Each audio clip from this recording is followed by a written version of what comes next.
ఇన్నాళ్ళు 1000 రూపాయల నోటుంటే గొప్పగా ఫీల్ అయ్యేవారు. కానీ ఒక్క నిర్ణయంతో అది ఎందుకు కొరగానిదయ్యింది. 500 నోటు పరిస్థితి అంతే. ఇప్పుడంతా 100 రూపాయల నోటుదే హవా. 500, 1000 రూపాయల నోటిచ్చాక చిన్నబోయిన 100 నోటు తిరిగి తన రాజ్యాన్ని ఒలకబోస్తోంది.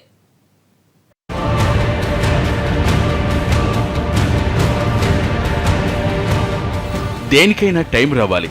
100 రూపాయల నోటును చూడండి. మొన్నటి వరకు 100 నోటుని ఎవరూ పెద్దగా ఖాతరు చేసేవారు కాదు. కానీ ఇప్పుడు ఒక్కసారిగా 100 నోటుకు గిరాకీ పెరిగింది. కేంద్ర ప్రభుత్వం 500, 1000 రూపాయల నోటును రద్దు చేయడంతో దేశంలో ఒక్కసారిగా కలకలం రేగింది. అప్పటి వరకు చెల్లిన నోట్లన్నీ ఒక్కసారిగా వినియోగానికి పనికిరాకుండా పోయాయి. 500, 1000 రూపాయల నోట్లను తీసుకునేందుకు ఎవరూ సాహసించడం లేదు.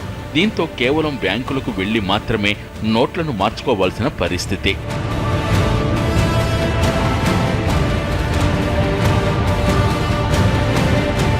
రోజువారీ లావాదేవీలకు 500 నోట్లు, 1000 నోట్లు ఎందుకు కొరగానివి కావడంతో చిల్లర నోట్ల దశ మారిపోయింది. ముఖ్యంగా 100 రూపాయల నోట్లకు భారీగా డిమాండ్ పెరిగింది. నిన్నంతా బ్యాంకులు, ఏటీఎంలకు సెలవు ఉండడంతో 100 నోటున్న వారిని అదృష్టవంతులుగా చూశారు జనం. ఏం కొనాలన్నా, ఏం తినాలన్నా డబ్బు కావాల్సిందే. 500, 1000 రూపాయలేమో ఎవరూ తీసుకోరు. మరి ఏదైనా 100 రూపాయల్లో ఇవ్వాల్సిందే. దీంతో 100 రూపాయల నోట్ల కోసం ఎప్పటినుంచో కిడ్నీ బ్యాంకులను ఆశ్రయించాల్సి వచ్చింది.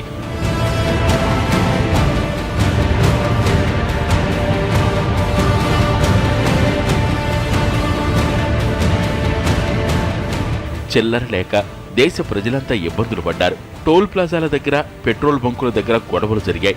దీంతో టోల్ ప్లాజాల దగ్గర టోల్ వసూలును రేపు అర్ధరాత్రి వరకు కేంద్ర ప్రభుత్వం ఎత్తివేసింది.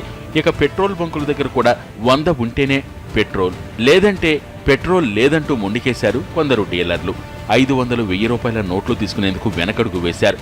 పెద్ద నోట్లను తీసుకున్న 100 రూపాయల నోట్లనిచ్చేందుకు ససేమిరా అన్నారు.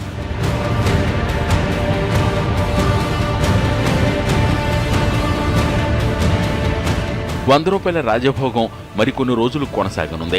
కొత్త 500, 2000 రూపాయల నోట్లు రేపు బ్యాంకుల్లోకి రానున్నాయి. అవి మార్కెట్లోకి వచ్చి వినియోగంలో ప్రజలకు అందుబాటులోకి రావాలంటే మరికొంత సమయం పట్టక తప్పదు.